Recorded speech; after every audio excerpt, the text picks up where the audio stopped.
আল্লাহর প্রেমে ফানা হওয়া।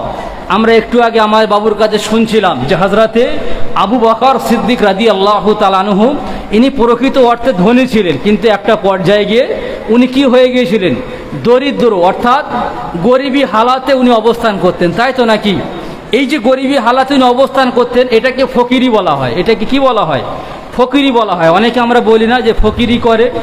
এই যে ফকিরি কিভাবে এসছে, আল্লাহ রসুল সাল্লাল্লাহু আলাইহি সাল্লাম বলছেন যে ফকিরি হলো আমার গৌরব। আল ফাকরু ফাকরি, ফকিরি হলো আমার গৌরব। ও আনা আকফারু বিহি, এবং আমি এটাকে নিয়ে অনেক গৌরব আমি করি, এটাকে নিয়ে নিজেকে আমি অনেক গৌরব বোধ মনে করি। ফকিরি হলো, এটা হলো আমার গৌরব। এখন এই যে ফকিরি আর বর্তমান যে ফকিরি চলছে, ফারাক কোন জায়গায় দেখেন। ফকিরকে, ফকিরি কাকে বলা হয় আমি আজকে আপনাদের ভেঙে দিচ্ছি, ভালো করে শুনে রাখেন, এটা আমার কথা নয়।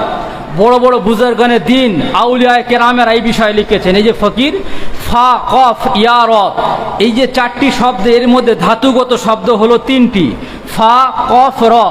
এই যে ফা, ফা থেকে ফানা, ভালো করে বুঝবেন, ফা থেকে ফানা, কফ থেকে কানাত, আর র থেকে রিয়াজত। এই তিনটি জিনিস যার মধ্যে থাকবে, ফকির হলেন ওই ব্যক্তি।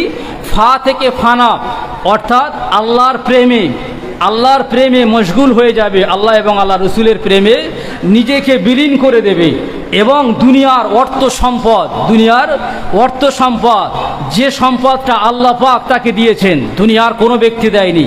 যে সম্পদ, যে অ্যাসেটের মালিক আল্লাহ বানিয়েছেন, ওই অর্থ, ওই সম্পদ আল্লাহ এবং আল্লাহ রসুলের জন্যে, দ্বীনের জন্যে, ইসলামের জন্যে, শরিয়াতের জন্যে ও কি করবে, ওর ওই সম্পদ, অ্যাসেট, প্রপার্টিটা আল্লাহর জন্য বিলিয়ে দেবে, আল্লাহর জন্য দ্বীনের রাস্তায় খরচ করবে। এবং এইভাবে দ্বীনের রাস্তায় খরচ করতে করতে একদিন দুনিয়াবি নজরে তাকে গরিব মনে হবে, দুনিয়াবি নজরে তাকে দরিদ্র মনে হবে। সে গরিবী হালাতে সে তার জীবন যাপন করবে, যেটাকে আমরা ফকির বলি। এই ফকির মানে দরিদ্র নয়, ভিখারি নয়। এই ফকির মানে দরিদ্র, ভিখারি নয়। এই ফকির মানে হলো আল্লাহর প্রেমে ফানা হয়ে, আল্লাহর প্রেমে মশগুল হয়ে যে নিজেকে বিলিয়ে দেবে, যে আল্লাহ আল্লাহ রসুল ছাড়া কিছুই নাই, এই পর্যায়ে যে পৌঁছাবে তিনি হলেন ফকির। আমার কথা আপনাদের বোঝাতে পারছি? এই পর্যায়ে যিনি পৌঁছাবেন তিনি হলেন ফকির। কফ, কফ থেকে কানাত। এই কানাত অর্থের অর্থ হলো অল্পে তুষ্ট, মানে আল্লাহ পাক যা দিয়েছেন এতেই শান্তি, যা পেয়েছেন তাতেই শান্তি। দুনিয়ার জমিনে যে কোনো বালা মুসিবত, যে কোনো কঠিন পর্যায়ে, যে কোনো পরিস্থিতি সামাল দিয়ে আল্লাহর শুকরিয়া আদায় করেছেন। যে কোনো পরিস্থিতি সামাল দিয়ে ধৈর্যের পাহাড় নিজের মধ্যে পরিচয় দিয়ে দিনের পর দিন যাপন করেছে, কখনো হারামের পথে যায়নি। সর্ব অবস্থায় হালাল সম্পর্কের মধ্যে থেকে হালাল অর্থ উপার্জন করে নিজে জীবিকা নির্বাহ করেছেন, পরিবারদেরকে মানে ভরণ পোষণ করে এভাবে জীবন যাপন পার করেছে। তাই আল্লাহ পাক বলেছেন ইন্নাল্লাহা মাআস সাবিরিন।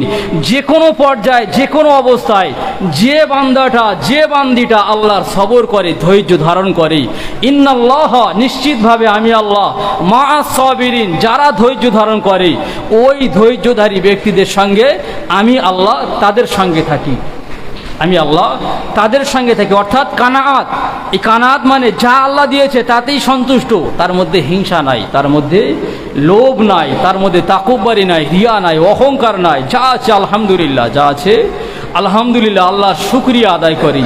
তো এই যে কানাআত, এই কানাআতের গুণ, কোয়ালিটি যার মধ্যে আছে সে হলো ফকির, যার মধ্যে আছে সে হলো ফকির। আর র, র থেকে রিয়াজত।